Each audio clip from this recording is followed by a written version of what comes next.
Hello moviegoers! I did a video a couple weeks ago on the different Batsuits that have appeared in cinema and kind of just went over the aesthetics of each suit. Today I want to do a similar video, but instead of Batsuits, we're going to talk about the live action Ninja Turtle designs, specifically the first movie from 1990. We'll go through some of the good, the bad, but most of it will probably be good since these were, in my eyes, the best design of Ninja Turtles to date. If you have any suggestions of other properties you want to see me do an aesthetics overview on, leave them down below in the comments. Things that have had multiple iterations like the Ninja Turtles or the Batsuits, something like that. But let's get on with the show and start off with my favorite of the bunch, the 1990s Teenage Mutant Ninja Turtle designs, or suits if you will. These are the defining live action Ninja Turtle designs that I feel its sequels, television shows, Christmas specials, and reboots have been trying to top but have failed. In some cases have failed miserably.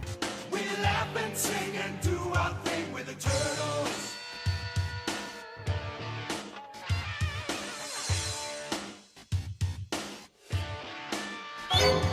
With the turtles and we're waiting for you.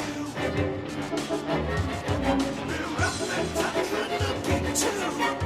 I don't really think it gets any better than this, at least with what they've put out. Only thing I could see better would be a version of this design done with today's CGI technology. So the actors inside the suits' faces don't show when the mouth opens up too wide like they did with these suits. But besides that, these are it. Let's start with Mikey. I like how they made him shorter than the rest. I don't know if it's ever been mentioned in the books or the cartoons, but in my head, I've always imagined him being younger than the rest of the turtles, even if it's just by a few minutes, which is nothing to us, but since they've lived in a sewer all their life and don't really get to experience the outside world, little things like that are a big deal to them. And to the rest of the three turtles, they see him like a 15 or 16-year-old would see a 12-year-old sibling. And the monster started growling at me, so I threw rocks at him, and I killed him, and then he started flying around on rock scoop, and I got right inside his head. He has a very traditional Ninja Turtle head shape, and I'm using air quotes by traditional meaning like the 1990s cartoon. His face seems slightly happier than the others. It's subtle, but I think it's on purpose, and it captures Mikey's character, and it's done very well. There's a griminess to him as well. He's green, but in the muscle definitions and the body crevices, the green gets a little darker and even turns gray or brown in some areas, and that goes for all the turtles. Something future adaptations don't really take the time to replicate the subtle detail. Speaking of subtle details, and this goes for all the turtles, the weapon belts,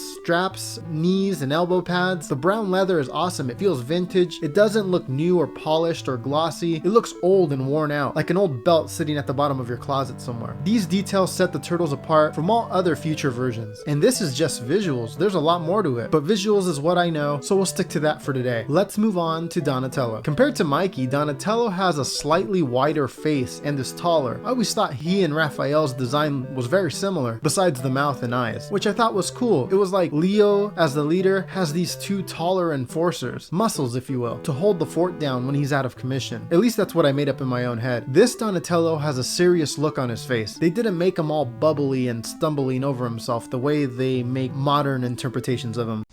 Oh my god, oh my god. Leo! Leo! Leo! Leo! Leo! Leo!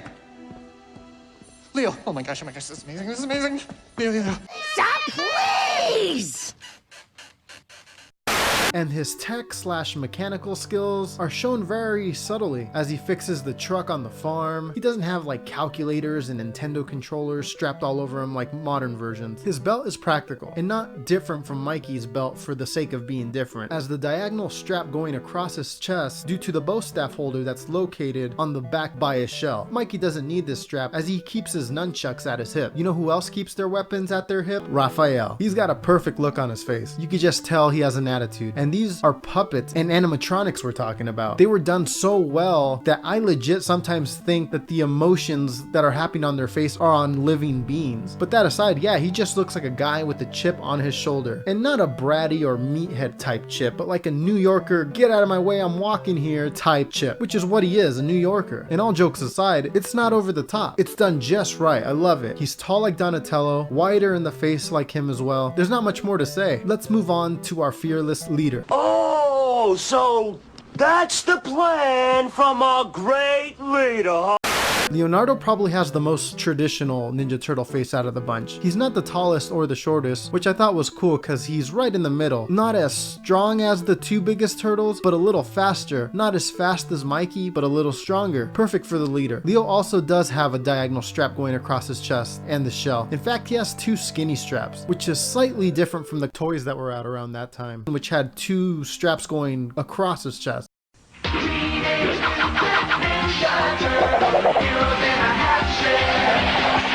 the rat taught them each the ninja art. Leonardo the katana blade. My God!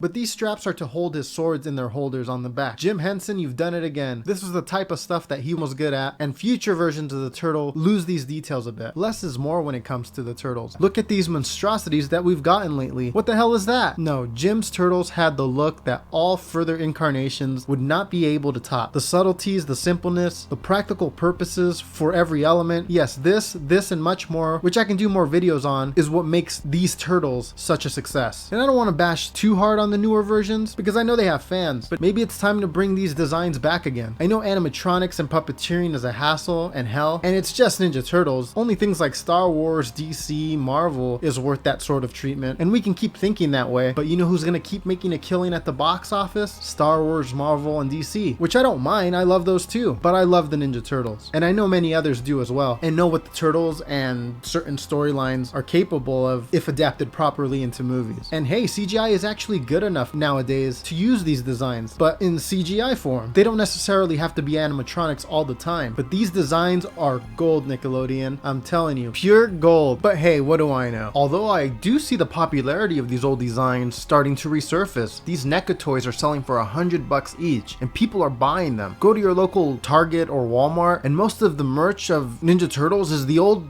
Turtles designs. I know that's what I look for when I go in, but that's just me. But if you feel the same way, and others as well, why aren't we getting this in the movies? They want to make money, right? So this first movie overall, well, my overall thoughts are obvious. It's one of my favorite movies, if not my favorite movie. And I know quality-wise, there's way better movies out there, but this one holds a special place in my heart, and I'd be lying if I said otherwise. I'd like to thank everybody for watching. I wanted to do all the live-action Turtles in one video, but I started to notice it would be too long since there's 4 different Turtles, and I'd have to talk about each one of them for each movie. So I'll be discussing the other versions of other live-action Ninja Turtles in future installments, so subscribe if you want to catch that. I know it's a very weird subject to do a video about, but I've been thinking about it for a long time now, and I'm surprised I haven't seen too many people talking about it here on YouTube, so it might not be for everybody, but if you did enjoy this video, please hit like as it helps with the visibility of the channel. Also leave a comment down below for a chance to win a t-shirt. Alright guys, thank you once again for watching. Stay tuned here for the best content on the internet. We'll see you guys in a couple days with another video. Take care.